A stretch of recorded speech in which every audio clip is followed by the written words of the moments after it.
క్రీస్తునందు ప్రియమైన సజీవ వాహిని శ్రోతలందరికీ మన ప్రభువును రక్షకుడైన యేసుక్రీస్తు నామములో మరొకసారి శుభములు తెలియజేస్తా ఉన్నాను. సార్వత్రిక సంఘ వాగ్దానం అంటే ఏంటో ముందున్న భాగంలో అధ్యయనం చేశాం. ఈ ధ్యానంలో సంఘ వాగ్దానం అంటే ఏంటో అధ్యయనం చేద్దాం. సంఘ వాగ్దానం అంటే ఏంటి? ఈ అంశం అత్యంత చర్చించదగినది. మీ కొరకు క్లుప్తంగా వివరించడానికి ప్రయత్నం చేస్తాను.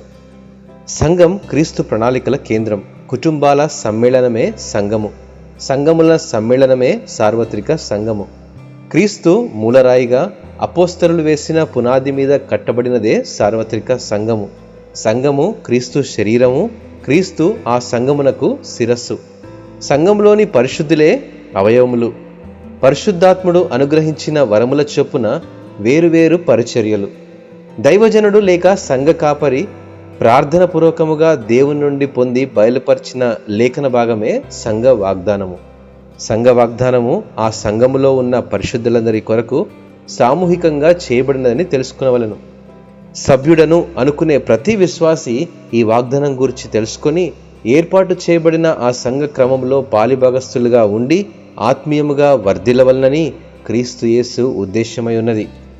ఐక్యత కలిగి సంఘముగా చేసే ప్రతి పరిచర్యను దేవుడు ఆశీర్వదించి సంఘపక్షముగా పొందుకున్న దేవుని వాగ్దానాన్ని మన కుటుంబాలలో ప్రతిఫలింపజేస్తాడు.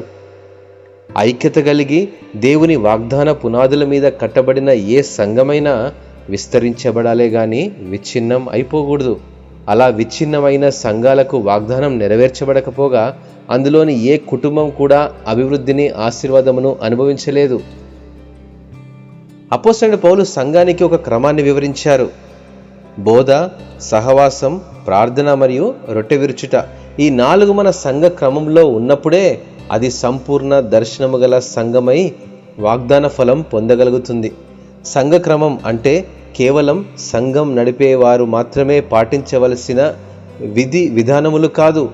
మనమందరం ఆ సంఘ క్రమాన్ని పాటిస్తూ సంఘ పరిచర్యలో పాలిభాగస్థులమై సువార్తను ప్రకటించుటకు సన్నద్ధులమై ఉండాలి.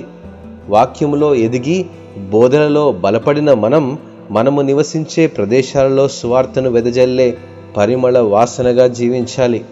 పరిచర్యలో మనకు కలిగిన ప్రతి అవకాశములను సద్వినియోగం చేసుకుంటూ విశ్వాసమును కాపాడుకుంటూ ఆ ఉన్నతమైన పిలుపునకు కలిగిన బహుమానమును పొందనర్హత సంపాదించుకోవాలి. మరి ఈ సంవత్సరం మీ సంఘ వాగ్దానం ఏంటో అనే ప్రశ్న మీకు వేస్తా ఉన్నాను. ఆ సంఘ వాగ్దానం ఏంటి? సంఘ వాగ్దానం లేకుండా వ్యక్తిగత వాగ్దానము లేదు అని మర్చిపోరాదు. నీకు సంఘమే లేదు, నీవు ఒక సంఘంలోనే లేవు, కానీ ఆశించి వ్యక్తిగతంగా ఒక వాగ్దానం తీసుకున్నా అది కేవలము నిష్ప్రయోజనమే సుమా. సంఘపక్షంగా మీరు పొందుకున్న వాగ్దానం నెరవేరుటకు ప్రతి ఒక్కరూ ఆ సంఘ క్రమమునకు కట్టుబడి ఉంటారని, సంఘం కోసం ప్రయాసపడతారని, ప్రభు దినమందు సంఘం ఎత్తబడినప్పుడు మనమంతా కలుసుకుంటామని ఆశిస్తున్నాను. మరొక పాఠ్యభాగంలో కుటుంబ వాగ్దానం అంటే ఏంటో అధ్యయనం చేద్దాం. దేవుడు మిమ్మను ఆశీర్వదించును గాక. ఆమెన్.